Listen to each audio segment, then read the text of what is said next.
नमस्कार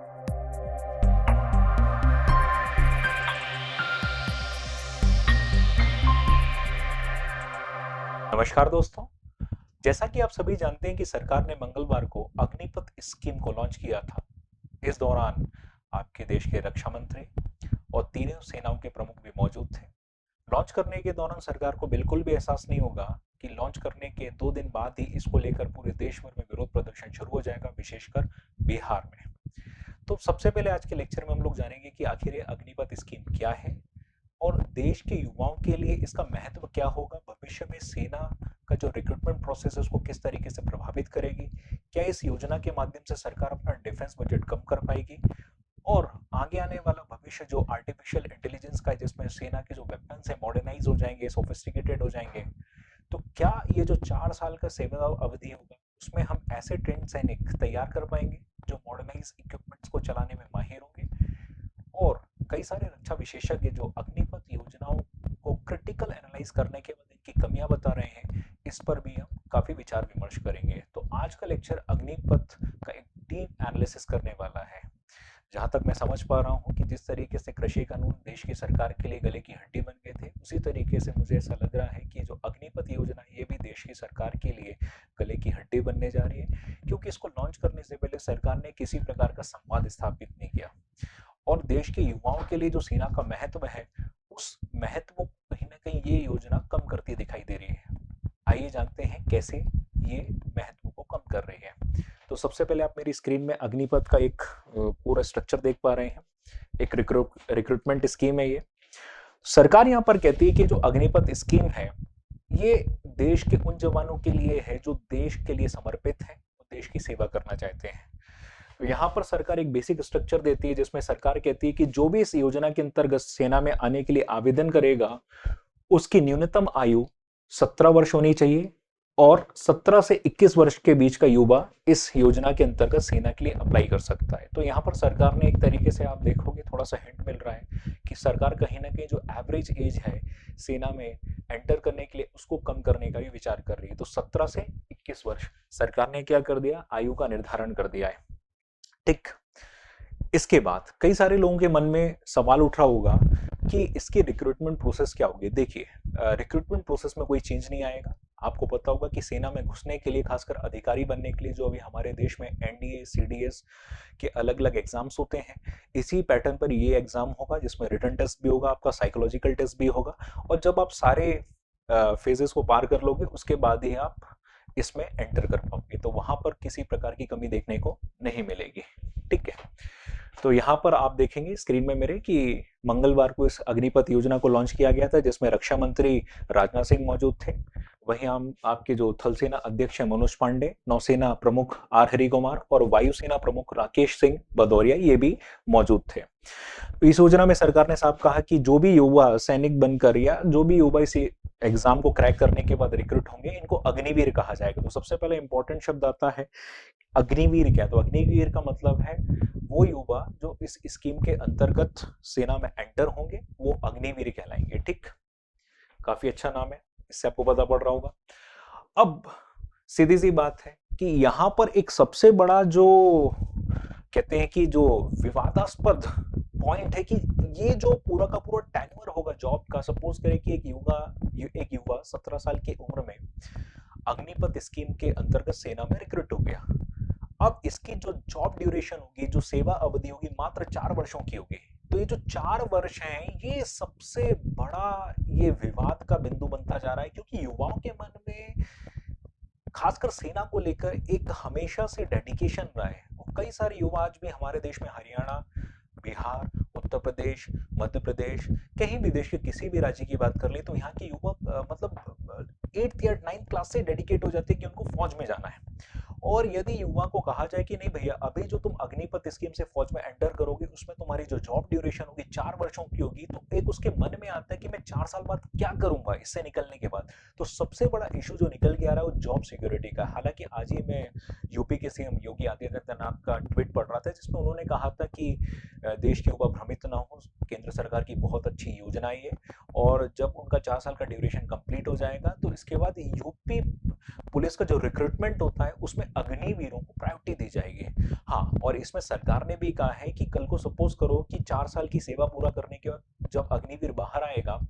तो ये जो अग्निवीर है ये अपनी हायर एजुकेशन को कंप्लीट करने के लिए किसी भी यूनिवर्सिटी में दाखिला लेगा, तो इसमें क्रेडेंशियल सिस्टम होता है, तो उसको कुछ क्रेडिट्स अग्निवीर को कुछ क्रेडिट्स भी मिलेंगे अग्निपथ स्कीम के। तो ये भी वहां पर एक फेवरेबल कंडीशन होगी। जहां तक मैं इसका एनालिसिस कर पा रहा हूँ, देखिए बहुत सारे ऐसे देश हैं जो अपने देश के युवाओं के लिए कंपल्सरी मिलिट्री सर्विसेज स्कीम चलाते हैं। मतलब जैसे आप देखेंगे रशिया, तो रशिया, इजराइल, ये कई सारे ऐसे देश हैं जो क्या कहते हैं कि नहीं, आप अपने देश की सेवा को प्रायोरिटी दीजिए सबसे पहले। तो युवा काल में 2 या 3 वर्ष ऐसे होते हैं जिसमें ये लोग क्या बोलते हैं कि आप सेना में आइए, सेना के ट्रेंड को पकड़िए, सेना के डिसिप्लिन को समझिए, और यहाँ पर आप अच्छे खासे एक ट्रेनिंग बनकर जब बाहर निकलेंगे तो आप देश के लिए एक एसेट बनेंगे। तो हो सकता है कि सरकार का एक दृष्टिकोण ये भी हो कि कल को सपोज करो कि अग्निपथ स्कीम से बहुत सारे युवा जब सेना में आएंगे, भले वो 4 साल के लिए आए, उसके बाद जब बाहर निकलेंगे तो एक अच्छे नागरिक, डिसिप्लिन नागरिक बन के निकलेंगे। और हमेशा से ये भी देखा गया है कि जो आर्मी पर्सनल जब बाहर आता है, सिविल सोसाइटी का हिस्सा बनता है, तो उसे बहुत सारी जो वर्ल्ड है, कंपनीज होती हैं, वो अट्रैक्ट करती हैं, उसको अच्छा खासा जॉब पैकेज भी मिलता है, उसको गवर्नमेंट सर्विसेज में भी अच्छा खासा एक कोटा एलोकेट कर दिया जाता है, जिसे एक्स सर्विसमैन कोटा कहा जाता है। तो बेनिफिट्स और पर्क्स तो मिलेंगे जाहिर तौर पर, लेकिन जो सबसे बड़ा विवादास्पद बिंदु इस मुद्दे पर जो दिखाई दे रहा है भी कि वो 4 साल का टेन्योर होगा।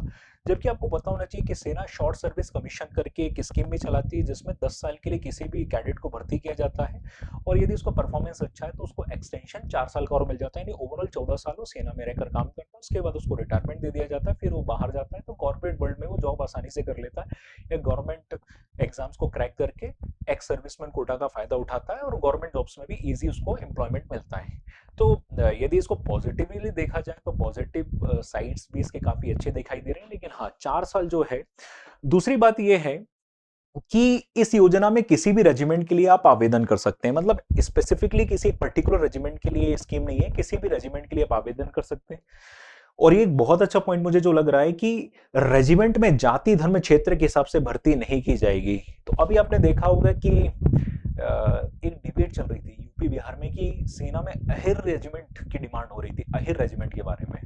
और अहिर जो शब्द है बेसिकली जो यादवों के लिए प्रयुक्त होता है, तो ये थोड़ा सा क्या कंट्रोवर्सी क्रिएट होने वाली थी कि कल को हो सकता है कि दूसरी सोसाइटी वाले भी कहें कि हमारे जो जाति है उसके नाम से एक रेजिमेंट बनाओ। तो ये सेना ने एक बहुत अच्छा पॉइंट यहाँ पर क्लॉज लेके आए कि जाति धर्म और क्षेत्र के हिसाब से भर्ती नहीं की जाएगी। 4 साल जैसे ही सैनिक के कंप्लीट हो जाएंगे तो उसकी समीक्षा की जाएगी, उसके परफॉर्मेंस को देखा जाएगा कि 4 साल में इसने कितना सीखा। ठीक है। अच्छा, एक चीज मैं आपको बता दूं, सेना की एक सपोज करें कि एक नॉर्मल कैडेट है जो सेना में एक पर्टिकुलर प्रोसेस को पूरा करके जाता है, तो 2 साल तो कम से कम उसको ट्रेनिंग लेने में लगते हैं। यहाँ पर जो ट्रेनिंग पीरियड है वो आपका अप टू 6 मंथ है, मतलब 6 महीने तक का ट्रेनिंग पीरियड है। तो ट्रेनिंग पीरियड भी थोड़ा सा शॉर्ट हो जाता है, ये भी इसका एक लूप होल है। और यदि सपोज करो कि आप एक कैडेट को रिक्रूट करते हो, फिर 6 महीने की ट्रेनिंग के बाद आप उसको सपोज करो कि माउंटेन वॉरफेयर में उसको इन्वॉल्व कर देते हो, जैसे अभी हमारा चाइना के साथ विवाद चल रहा है लद्दाख फ्रंट में, तो वहां पर उसको भेज देते हो आप। तो मुझे नहीं लगता वो इतना हैंडल करने की सिचुएशन में होगा, टफ सिचुएशन को। तो ये भी एक थोड़ा सा इसका ड्रॉबैक दिखाई दे रहा है। अब सपोज करो 4 साल पूरे हो गए, तो उसके बाद क्या होगा? तो इसके बाद सेवा छोड़ने के बाद जो कैडेट होगा इसको सेवा निधि पैकेज दिया जाएगा। आगे अगली स्लाइड में आपको समझाने वाला हूं सेवा निधि पैकेज क्या है। और याद रखिएगा, रिटायरमेंट के बाद, मतलब 4 साल के बाद इसको कोई पेंशन नहीं मिलेगी, कैडेट को, सैनिक को कोई भी पेंशन नहीं मिलने वाली है। जितने भी जवान इसमें भर्ती किए जाएंगे, जो सपोज करें कि 100 जवान भर्ती हुए, तो उसमें से 25% को ही आप होल्ड पे रख, 25% को ही आप आगे बढ़ाएंगे, बाकी 75% बाहर कर दिए जाएंगे। तो ये भी पहले क्लियर कर दिया इस स्कीम में कि 100 जवान सपोज करो रिक्रूट होते हैं, तो उनमें से 25% को रिटेन किया जाएगा, बाकी 75% यहाँ से हटा दिए जाएंगे। ठीक है। 17.5 से 21 वर्ष के युवा इसमें अप्लाई कर सकते हैं और 6 महीने की ट्रेनिंग का इसमें प्रावधान रखा गया है। ठीक है। 2023 देखिए गवर्नमेंट कितने अलर्ट मोड में 2023 में इसका पहला बैच निकालना चाहती है। तो 2023 में ये भर्ती प्रक्रिया लागू हो जाएगी। पहला बैच भी 2023 में आ जाएगा और ये जो बैच आएगा तो इसमें भारतीय सेना को भी कैडेट्स मिलेंगे, भारतीय वायुसेना को भी कैडेट्स मिलेंगे और भारतीय नौसेना को भी इसमें कैडेट्स मिलेंगे। ठीक है, मतलब तीनों सेना की तीनों विंग्स को कैडेट मिलेंगे। ठीक, तो अब रक्षा मंत्रालय क्या बोल रहा है कि एक्चुअली इन लोगों ने क्या किया, एक पैकेज फ्रेम कर दिया है। सपोज करें कि एक ऑन एन एवरेज आज भारत की बात करते हैं एम्प्लॉयमेंट की, तो एक बच्चा सपोज करो कि 17.5 साल में इसके लिए अप्लाई करता है और सेलेक्ट हो जाता है अग्निपथ स्कीम में। तो अब 18 साल में सपोज करें कि वो एंटर करता तो 18 साल से अर्न करने लग जाएगा। भले 18 से 22 साल तक ही जॉब करेगा, लेकिन उसको जो पैकेज मिलेगा ना, तो वो उसका एक जॉब एक्सपीरियंस तो इंक्लूड करेगा ही करेगा, साथ ही साथ वो एक जो अपने मदर फादर के लाइबिलिटी हो सकता था आगे जाके, अभी वो अपने मदर फादर के लिए एसेट बन जाएगा। तो इंडिया में एम्प्लॉयमेंट इतना आसान भी नहीं है। तो एक कई बार देखिए क्या होता है ना, बहुत सारे लोगों के लिए 4.76 लाख का पैकेज बहुत बड़ा नहीं है, लेकिन जो जरूरतमंद होते हैं, खासकर जो यूपी, बिहार, मध्य प्रदेश के कई सारे ऐसे रूरल बैकग्राउंड से आते हैं, जो सेना के लिए काफी ज्यादा मोटिवेटेड होते हैं, डेडिकेटेड होते हैं, उनके लिए काफी अच्छा पैकेज माना जा सकता है। ठीक, तो इसमें गवर्नमेंट क्लियरली मेंशन कर रही है, रक्षा मंत्रालय कह रहा है कि पहले साल आपको 4.76 लाख का पैकेज मिलेगा। ठीक है, और चौथे साल में बढ़कर यही पैकेज कितना हो जाएगा, 6.92 लाख का हो जाएगा। और इसमें यदि अपन बात करें तो रिस्क और हार्डशिप जितने भी अलाउंसेस होते हैं जो सेना को दिए जाते हैं, वो इसके साथ इंक्लूड किए जाएंगे।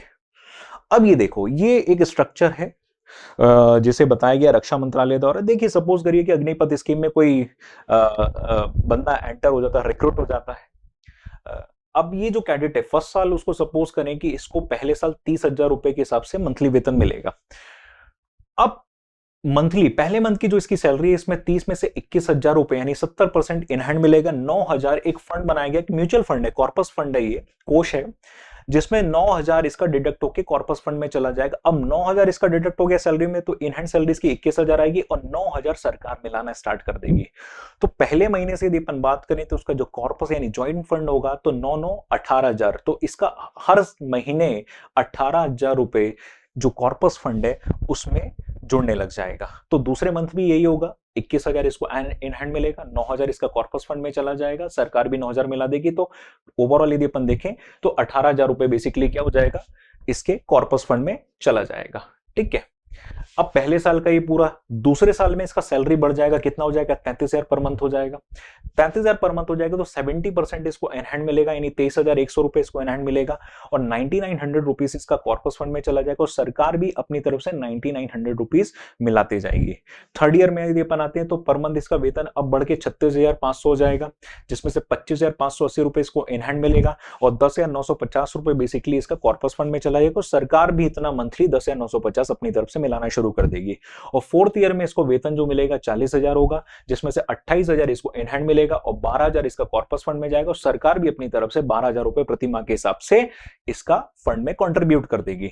तो ओवरऑल यदि इसका 4 साल का वेतन देखा जाए, ठीक है, तो अब यहां पर अब देखो ये मंथली तो इसको वेतन मिलेगा ही मिलेगा, ये सारी चीजें। अब ये कॉर्पस फंड आप देखोगे यहां पे, तो इसका कॉर्पस फंड में जितना पैसा इकट्ठा हुआ है, कट कट के वो है 5.02 लाख रुपीस और सरकार जो मिलाएगी अपनी तरफ से वो भी कितना हो जाएगा, 5.02 लाख रुपीस। ओवरऑल देखा चाहिए जो 5 और 5 लाख रुपए, इसी से इसका बनेगा सेवानिधि पैकेज जो हो जाएगा 11.71 लाख रुपीस। याद रखिएगा इसमें यदि अपन बात करें तो इसमें इंटरेस्ट भी आ जाएगा आपका, जो भी मतलब उसके अमाउंट, जैसे आप हर महीने अमाउंट काट रहे हैं तो सरकार अपनी तरफ से इंटरेस्ट भी मिलाएगी ना उसे, तो इंटरेस्ट सारी चीजें मिला के रिटायरमेंट मतलब जब उसका 4 साल का सेवा आपका कंप्लीट हो जाएगा तो इसको जो पैकेज मिलेगा 11.71 लाख रुपीस का मिलेगा। इसी को सेवानिधि पैकेज कहा जा रहा है। आई होप आपको क्लियर हो गया होगा। इसके सरकार ने इसको काफी अच्छे से इसका विवरण दिया है पूरी तरीके से, और ये जो मेरी पूरी स्लाइड इसमें हर चीज का, हाँ एक चीज जो हम कवर करना चाहेंगे,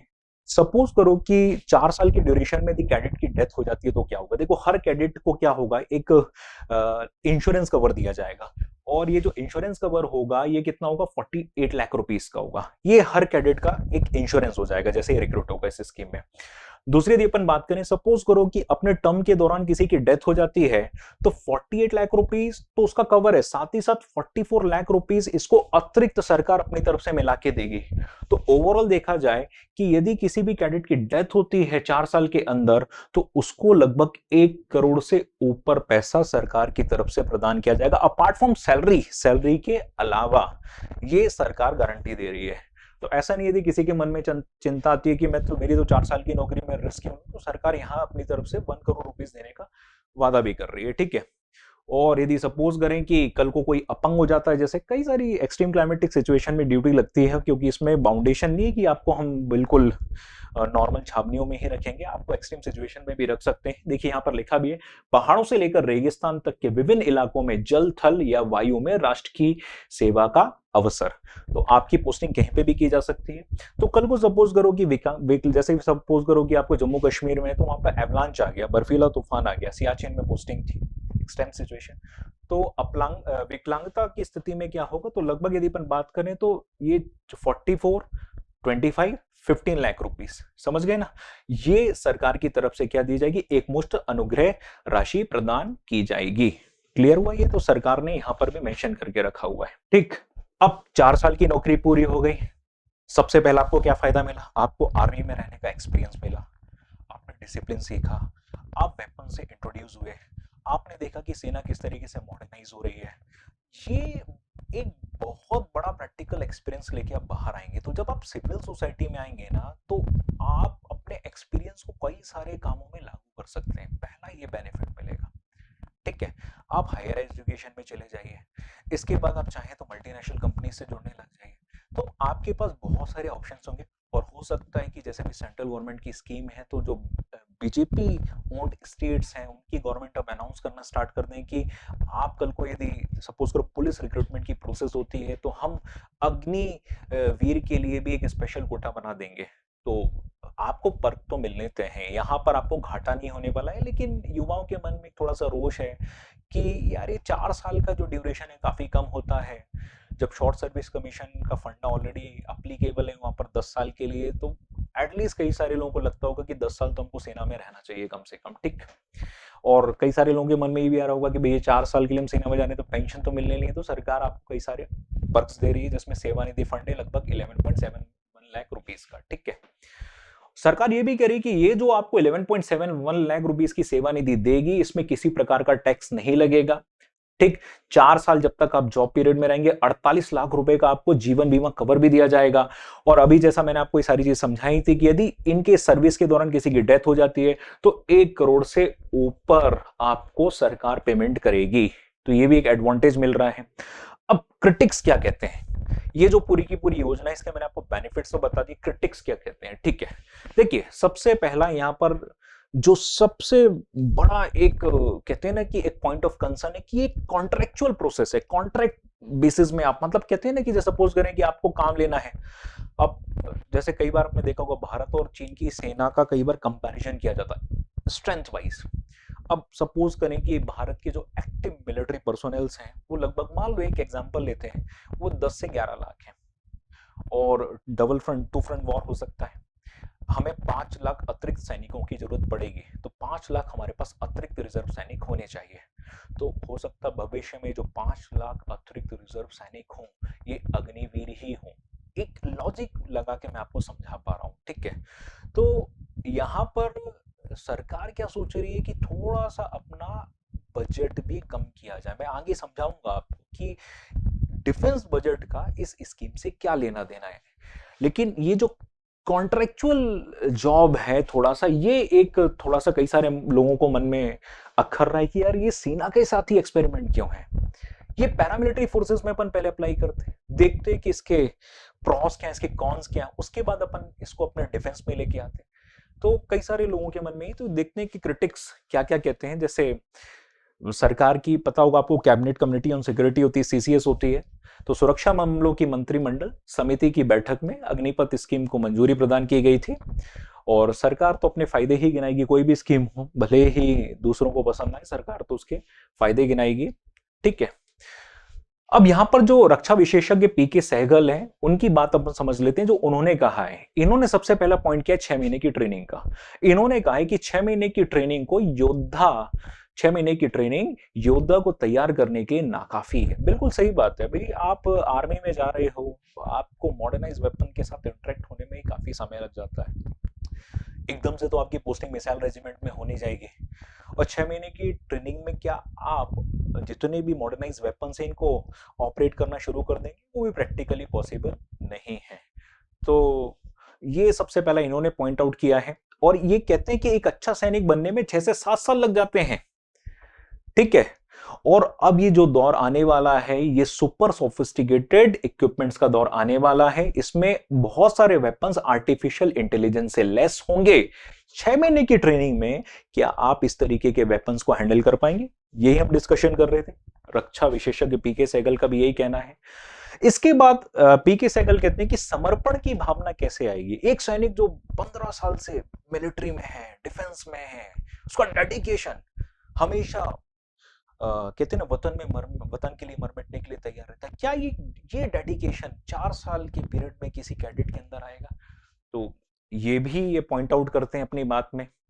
फिर एक दूसरे आपके डिफेंस एक्सपर्ट हैं, retired major general Ashwani Siwach. ये कहते हैं कि देखो, सबसे पहला सरकार को फायदा क्या होना है कि सरकार का जो डिफेंस बजट है वो साल दर साल बढ़ता जा रहा है। इस बार का जब निर्मला सीतारमन, जो हमारे देश की वित्त मंत्री, इन्होंने डिफेंस बजट प्रस्तुत किया था, तो उन्हें बता दिया था कि अब भारत का जो डिफेंस बजट है वो अप्रोक्स 5,15,000 करोड़ तक पहुंच गया है। मतलब पिछले साल का जो डिफेंस बजट था 21-22 का, ये 4,48,000 करोड़ था लगभग, अप्रोक्स बता रहा हूं मैं। अब इस बार का जो डिफेंस बजट है वो 5,15,000 करोड़ रुपए पहुंच चुका है। ये निर्मला सीतारमन का स्टेटमेंट था। अब ये जो डिफेंस बजट होता है ना, इसका एक बहुत बड़ा हिस्सा पूर्व सैनिकों की पेंशन में चला जाता है, और इसमें भी जब से वन रैंक वन पेंशन को इंप्लीमेंट किया है, तो इससे कहीं ना कहीं डिफेंस बजट बढ़ा है। और दूसरा, इसके बाद सैलरीज में भी अच्छा खासा पैसा खर्च हो जाता है। ठीक है, और जो रख रखाव है, सैनिकों की छावनियां बनी हुई हैं, ये जो बिल्डिंगें बनी हुई, इनका मेंटेनेंस है, इसमें भी अच्छा खासा पैसा खर्च हो जाता है। अब आप देखोगे, सरकार के लिए चिंता का विषय है डिफेंस बजट। डिफेंस बजट लगातार बढ़ रहा है, और बढ़ने का कारण एक सैलरी और पेंशन भी है। तो सरकार कहीं ना कहीं पेंशन को रोकना चाहती है, कम करना चाहती है। ठीक है, इसका ये मतलब नहीं कि सरकार डिफेंस में खर्चा नहीं करना चाहती। सरकार आर&डी को बढ़ावा देने के लिए खर्च करने को तैयार है। मेक इन इंडिया के लिए सरकार काफी कहते हैं ना कि इंस्पायर्ड है, और सरकार डेडिकेटेड भी है। तो सेना को आधुनिकीकृत करना है, लेकिन यदि कहा जाए कि आप एक मेजर स्टेक अपने बजट का यदि पेंशन और सैलरी बांटने में और रख रखाव में खर्च कर देंगे, तो फिर आप आधुनिकीकृत नहीं हो पाएंगे। एक बहुत बड़ी समस्या है जिसको पॉइंट आउट किया है हमारे ब्यूरोक्रेसी ने, और हो सकता है कि इसी की वजह से हम ये अग्निपथ स्कीम लेने आ रहे हैं। ठीक है, इसके बाद औसत उम्र। अब देखो, यहां पर सेना में अलग अलग लेवल पर एंट्री होती है, जैसे एनडीए सबसे बेसिक एंट्री, फिर इसके बाद सीडीएस हो गया, फिर इसके बाद आपका शॉर्ट सर्विस कमीशन, वो भी एक पार्ट होता है आपका, फिर टेरिटोरियल आर्मी होती है। तो इन सबको यदि मिला लिया जाए तो सेना में घुसने की जो औसत उम्र आ रही है आपकी, वो 26 साल आ रही है।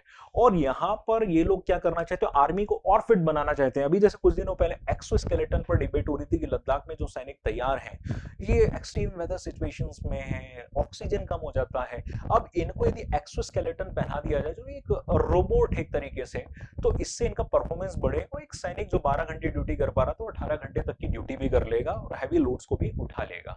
तो यहाँ पर सैनिकों की एफिशिएंसी बढ़ाने के कई सारे तरीके हैं, लेकिन यदि सैनिकों की एवरेज एज यदि कम कर दी जाए आर्मी में एंटर करने की, तो ये भी एक बहुत बड़ा बेनिफिट होगा। तो जो 26 साल है, 26 साल से इसको घटाकर 20 से 21 साल करने की बात की जा रही है। तो इसके लिए भी हो सकता है अग्निपथ स्कीम बेनिफिशियल हो। देखिए, जब किसी भी चीज का एनालिसिस करें तो उसके प्रोस एंड कॉन्स दोनों उसका एनालिसिस करें। ठीक है, अब ट्रेनिंग काफी कम है, 6 महीने की ट्रेनिंग है। ये सिवास साहब भी यही बोल रहे हैं, भाई कम से कम ये 1.5-2 साल की ट्रेनिंग होनी चाहिए थी। अब 2 साल की ट्रेनिंग यदि हो जाती है 1.5 से 2 साल की, तो 2 साल की ही उसकी सर्विस पीरियड रहती। तो या तो सरकार क्या करे, सर्विस पीरियड को एक्सटेंड करे। मैंने कहा स्टार्टिंग में, मैंने आपको बता दिया था, सबसे बड़ा डिबेटेबल पॉइंट यही है, 4 साल की सर्विस और 6 महीने की ट्रेनिंग। इसी की वजह से आप देखेंगे आज बिहार में या देश के दूसरे जगहों पर कितना विरोध प्रदर्शन हो रहा है। ठीक, इसके बाद अश्विनी सिवाच, इन्होंने बहुत बड़ा एक फैक्टर उठा दिया है। सिवाज क्या कहते हैं कि जो नए सैनिक आएंगे, इनकी लॉयल्टी देखो क्या होता है ना, लॉन्ग टर्म सेना में काम करना, 4 साल के लिए काम करना। तो जो बंदा 4 साल के लिए आएगा, तो वो क्या लॉयल हो पाएगा सेना के लिए? सबसे इंपॉर्टेंट चीज है, ठीक है। और जो दूसरे जवान 10-10, 15-15 साल से काम कर रहे हैं, क्या उनके डेडिकेशन को मैच कर पाएगा? ये सिवाच साहब का एक एलिगेशन है और एक कंसर्न भी है, ठीक है।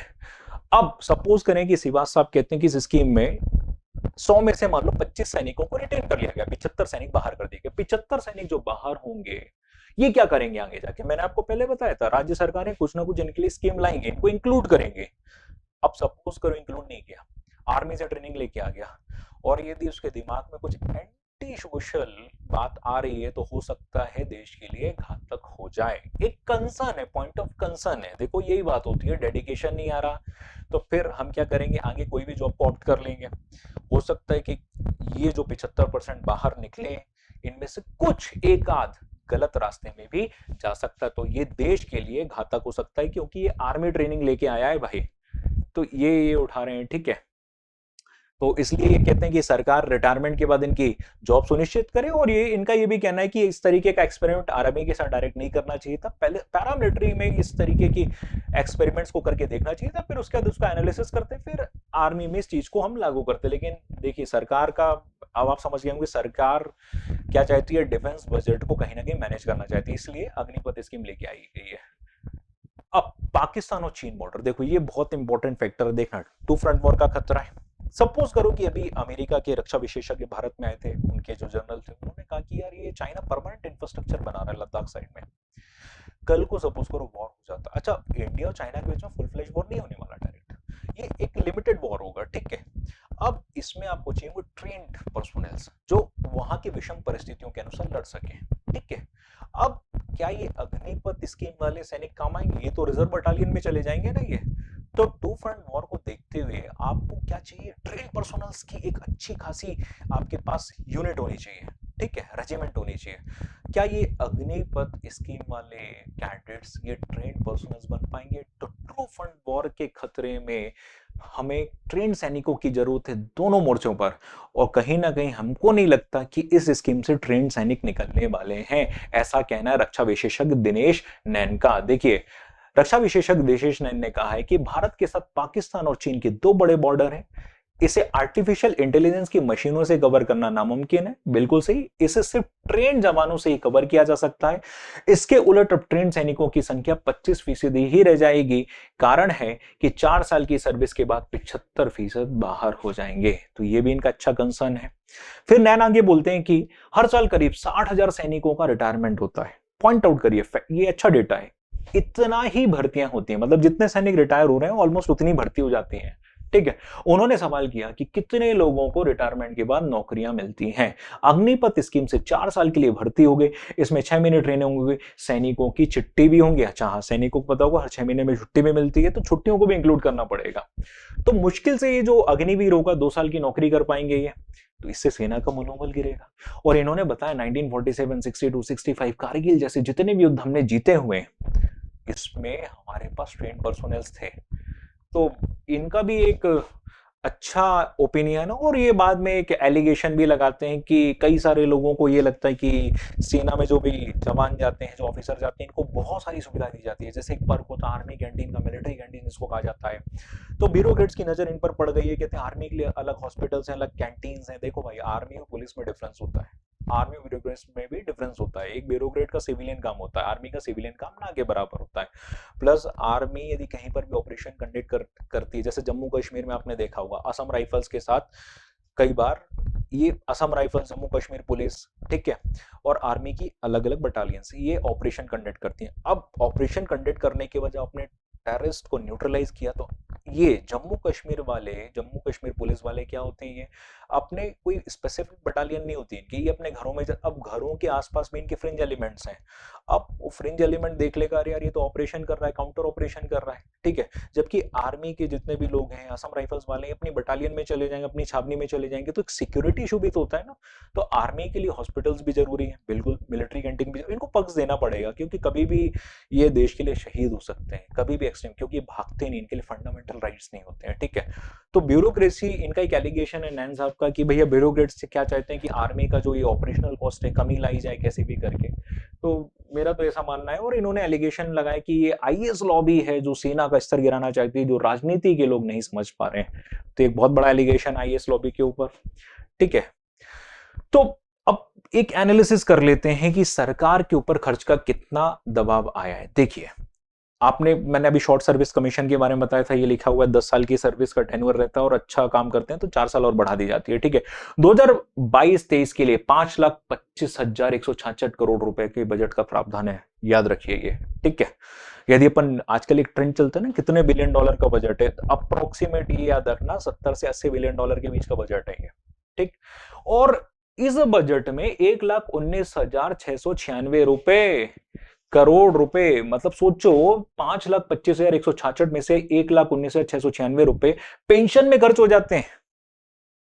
कितना बड़ा अमाउंट है सोचिए, 1,19,000। अभी आप लोग जैसे पेपर पढ़ते होंगे तो पेपर में आप देखते होंगे जीएसटी रेवेन्यू के ऊपर कई बार आता है कि इस बार सरकार ने अच्छा खासा जीएसटी रेवेन्यू हासिल किया। तो आपके देश को जो जीएसटी रेवेन्यू मिलता है मंथली, उसको भी 1,19,696 करोड़ पहुंचने में कितना समय लग गया सोचिए। और ये हम हर साल पेंशन में खर्च कर रहे हैं। इसके बाद जो रेवेन्यू एक्सपेंडिचर है वो है 2,33,000 का, ये भी काफी बड़ा एक्सपेंडिचर है। अब ये जो रेवेन्यू एक्सपेंडिचर है इसमें सैलरी आ जाती है, सैलरी के साथ साथ प्रतिष्ठानों के रखरखाव का खर्चा भी आता है। तो वेतन का भुगतान और प्रतिष्ठानों का रखरखाव ये भी शामिल होता है। आप एनालिसिस करके बताइएगा कि ये जो अग्निपथ स्कीम सरकार लेके आई है, कहीं ऐसा तो नहीं ये बजट मैनेजमेंट का पार्ट हो। मैं बजट में कमी लाने की बात नहीं कह सकता, देखिए बहुत गलत एलिगेशन है, क्योंकि बजट तो सेना का बढ़ेगा, हर साल बढ़ेगा, कम से कम 10% से बढ़ेगा। हो सकता है बजट को मैनेज करने के लिए, क्योंकि फ्यूचर में जो कैडेट्स आएंगे हो सकता है कि इनमें ऐसे कैडेट्स हो जो पेंशन पर निर्भर ना रहे, उनको सरकार सेवा से बाहर कर निकालने के बाद या जैसे उनका ड्यूरेशन पूरा हो, टेन्योर पूरा हो, सरकार उनको कुछ fund they they. Might be possible, budget management का पार्ट होगा। ठीक, तो कई लोग का ये भी कहना है कि ये तो पढ़ाई लिखाई की उम्र में सेना में भर्ती हो जाएंगे 22 से 25 साल के। ये एक थोड़ा सा ये मेरे को अजीब सा एलिगेशन लगा कि अब देखो, जिसको सपोज करें कि एक 17 साल का बच्चा 12वीं पास करता है, उसको पता रहता है उसको किस क्षेत्र में आगे बढ़ना है। यदि उसको मेडिकल में जाना तो मेडिकल में जाएगा। ठीक है, जिसको सेना में जाना होता है वो भी 8वीं-9वीं कक्षा के बाद डिसाइड कर लेता। अब यदि यहाँ पर कोई बच्चा सपोज करें सेना में जाना चाहता है, डेडिकेटेड है, और वो 17.5 साल या 18 साल में चयनित हो गया, 22 साल तक उसने नौकरी करी, फिर मैं कह रहा हूँ 22 साल के बाद वो पूरी तरीके से ऐसा नहीं है बेरोजगार होगा, उसके पास एक ऑप्शन होगा, क्योंकि 100 सैनिक यदि भर्ती किए जाएंगे इस स्कीम से तो 25 सैनिक रिटेन भी होंगे। तो वहां पर भी तो कंपटीशन है कि वो 25 सैनिकों में आ जाए, अपना परफॉर्मेंस बढ़ाए। हाँ, यदि सपोज करें बाहर हो गया तो उसके पास एक ऑप्शन क्या होगा कि ये देखिए, इसमें रक्षा विभाग ने क्या बोला, इसके क्रेडिट्स होंगे और यूनिवर्सिटी में ये क्रेडिट्स यूज होंगे। हो सकता है कई सारी यूनिवर्सिटी इसको इंक्लूड करें कि नहीं, ये सेना में काम करके आए कि एक काम करते हैं, इसको मान लेते हैं कि इसने 1 साल पास कर लिया ग्रेजुएशन का, इसने 2 साल पास कर लिए, तो हो सकता है कि कुछ इसको एक टेंटेटिव डिग्री प्रोवाइड कर दी जाए जिससे इसको भविष्य की नौकरी इसकी सुनिश्चित हो, और आर्मी में काम करने वालों को प्रायोरिटी दी जाती है जॉब में। ठीक, तो कई सारे लोगों का ये भी तर्क है। ठीक है, वही बात जो मैं बोल रहा हूँ वही स्लाइड में लिखी आ रही है आपके। ठीक, तो मैंने यहाँ पर पूरा आज जो भी विरोध प्रदर्शन चल रहा है इस स्कीम को लेकर, उसके हो सकता है व्यक्तिगत कारण हो, राजनीतिक कारण, लेकिन मैंने पूरा इसका एनालिसिस करके बता दिया कि अग्निपथ स्कीम क्या है और किस तरीके से इम्प्लीमेंट होगी। देखते हैं आगे आने वाले समय में इसमें क्या डेवलपमेंट्स होते हैं। हाँ, और यदि आपको लगता है कि मुझे एक डिफेंस बजट पर एक अलग से वीडियो बनाना चाहिए तो आप मुझे कमेंट में जरूर बताइएगा। Thank you.